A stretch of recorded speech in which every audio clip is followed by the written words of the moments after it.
If you've been gaming for a very long time, like Xenoblade Chronicles tutorials 30 hours in type of timeline long, I don't know your exact situation, but I can almost guarantee that you're close to hitting max prestige when it comes to just living the entire gaming experience, whatever that may mean to you. To me though, I just think that means that you've likely seen all of what surface level gaming has to offer, and all of its shifts from creativity and fun kind of taking the front seat to hardware capability, up to the more modern ages that we're living through now, where both the gameplay innovation and graphic fidelity ideas are more neck and neck in modern systems. Or really, I should say bottleneck and neck, since we've lived through the longest age of last gen support in history. But as a wizard that sampled multiple generations of console experiences like a damn DK Odie's employee, I don't think it's crazy to say that what makes a good specific console for a lot of players isn't just a strong, exclusive game library, or even just the whole graphic conversation of that generation, but also, you gotta factor in, I believe, just the little shit that gives these individual amalgamations of really just strict computer engineering, when you think about it, all of these things to their own unique identity when you look back on them. Because the majority death of the idea of having a console exclusive game in the modern gaming industry, or even just a reason to not play on the platform where you don't have to play for freaking multiplayer every month, really just boils the question down between which console you'd rather go with, at least between Xbox and PlayStation, as to what you just like looking more from a stylistic standpoint. And an underrated characteristic of the console gaming platform that's mostly been lost for the convenience of it, and also all the design trends that the corporate world has adopted over the years, is just the evolution of the game console user interface, or really just the home screen look and feel of a system, since this is likely where you'll spend the most time as an adult thinking about what to play before you just turn it off and realize you'd rather take a nap. To be fair though, I will aim my rectum at an angle, because I just can't completely shit on modern consoles just all the way. I can't act like the contemporary UI of these newer consoles aren't exactly what they need to be, which is just simple, easy to understand, and fast as hell to load, system update aside. So it'd just be straight up disingenuous and not true to say that the console UI of modern times are just outright unusable. But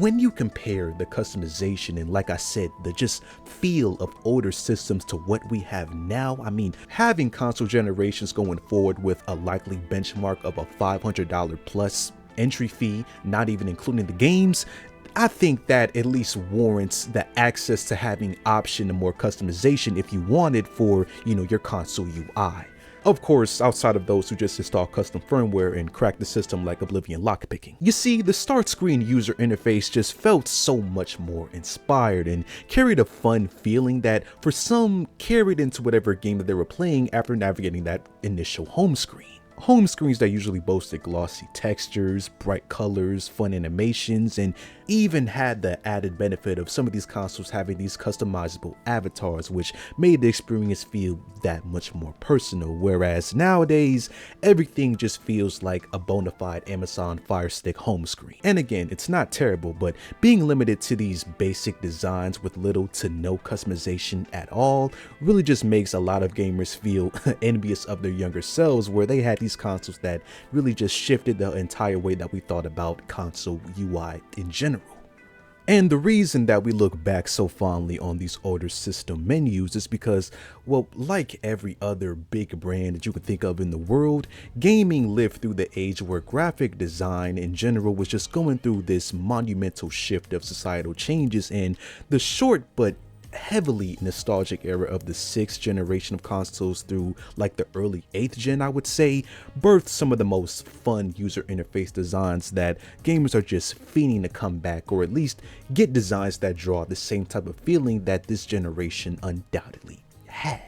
Because looking back, The 6th generation of consoles was coming off of, and even mostly was in itself, an era where console home screens were just the logo animation and a simple menu to select the game and whatever other option that no kid of the time ever, had use for unless it was out of boredom. But at that time, even with these simple user interfaces, consoles started to push these menus just a little more to make them a little bit more interesting and set the stage for what would undoubtedly be the Renaissance era of just home user interfaces. Which I think it's important to display how the once based Xbox menus started in that generation and progressed into something just really dope as the consoles just kept coming out further and further. Because with the original Xbox, it had that basic 6th generation type of menu where it only had like basic options just to choose from, but even still, that memorable all green UI that looked like some serious alien shit is something that hardcore Xbox fans just hold near and dear to their hearts because it's just so cool to look back on, and it even pushed that futuristic design philosophy of the early 2000s that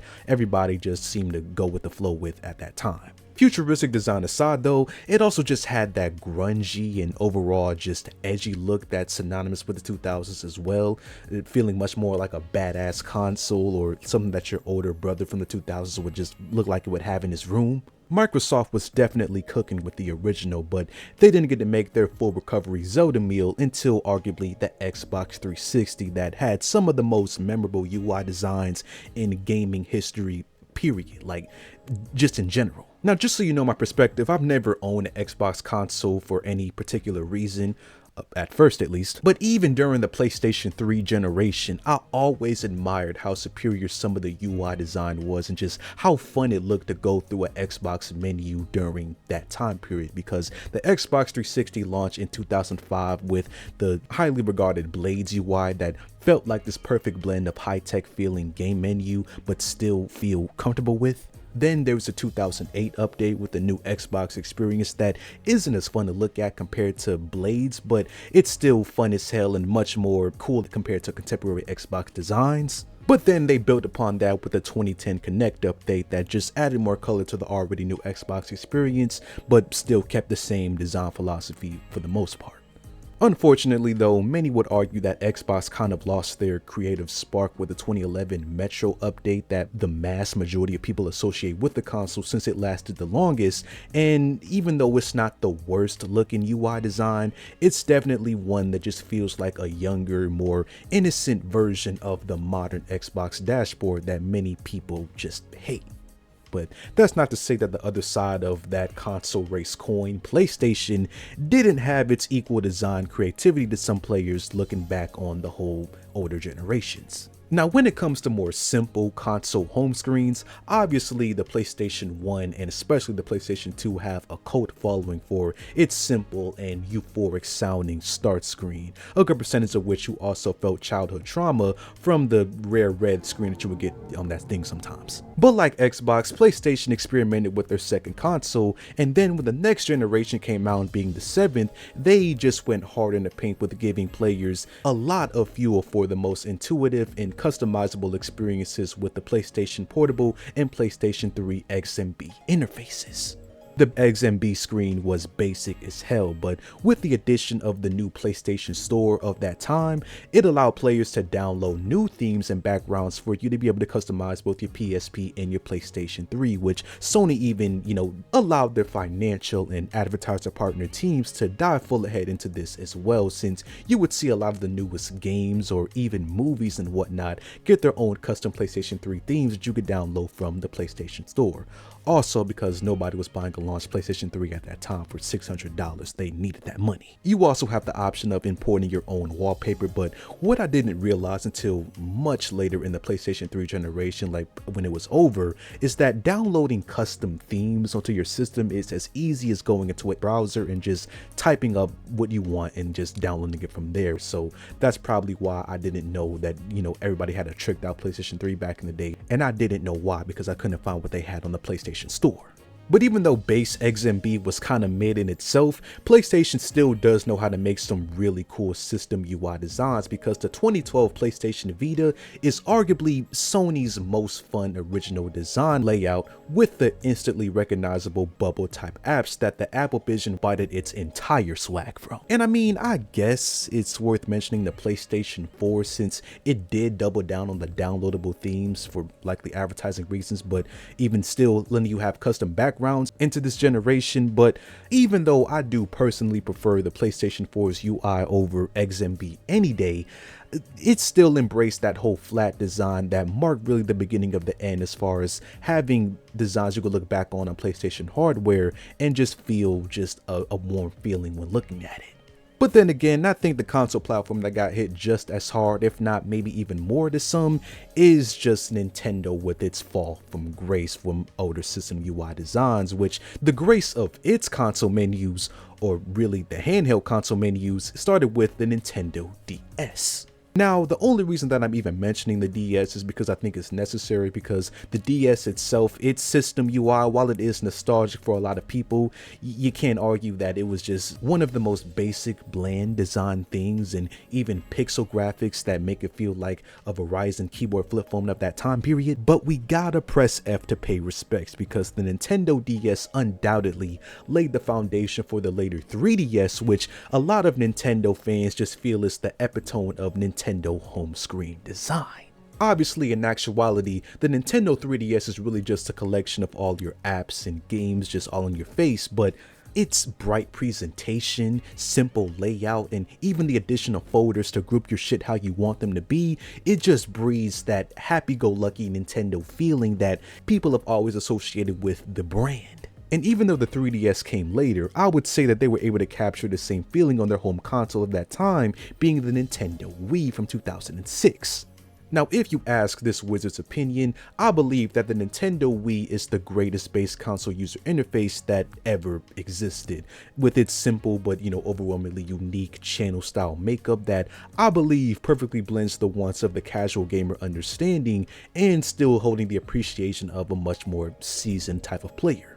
And then of course, man, there's just the Mii creator, which is really the icing on the cake with this console, and really for what modern Nintendo even stands for nowadays, even still to this day. The Mii creator in numbers is one of the most limiting yet still oddly accurate character creators that we have in gaming, which gave consoles just that much more of a personal touch. Even with the later successor Wii U console, while it really did suck as a platform in general, its design that blended what was so colorful and intuitive with the Nintendo 3DS to the overall grid view of the Nintendo Wii is something that players look back and are really fond of when it comes to that console.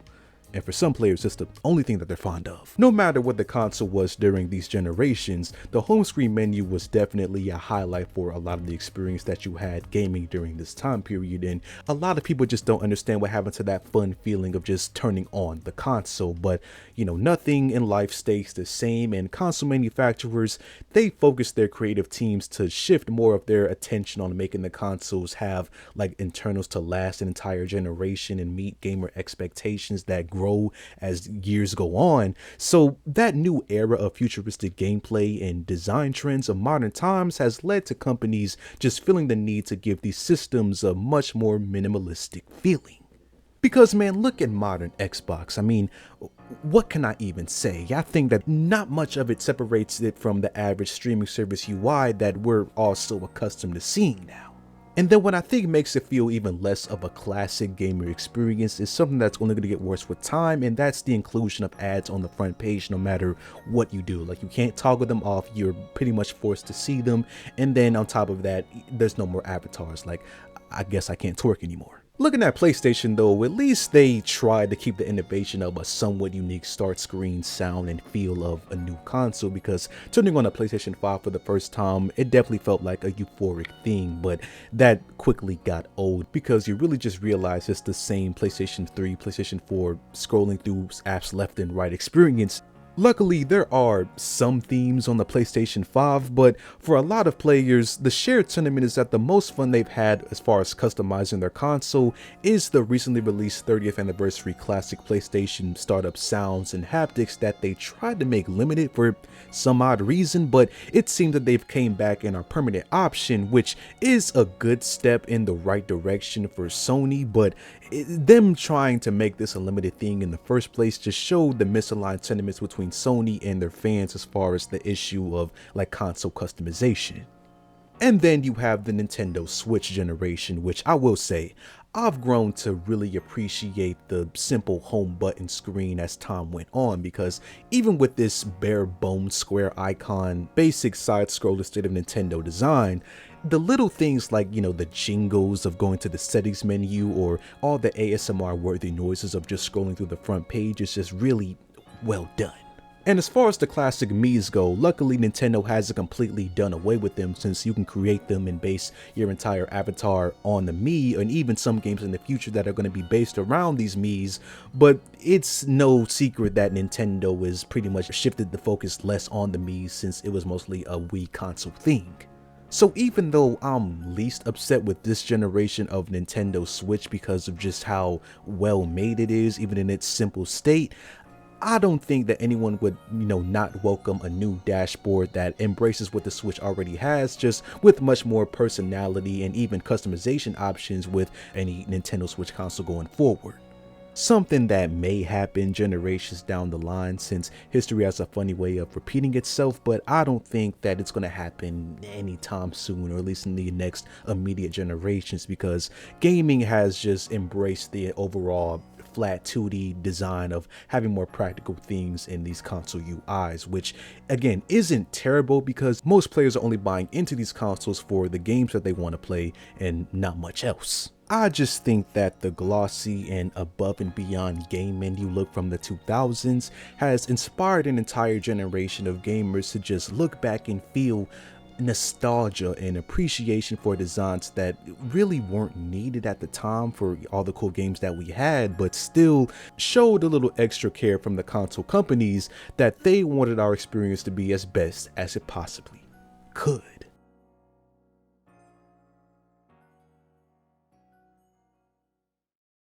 And that's all that I got for today, man. If you enjoyed, leave a like on the video, subscribe, and I will see you guys in the next video.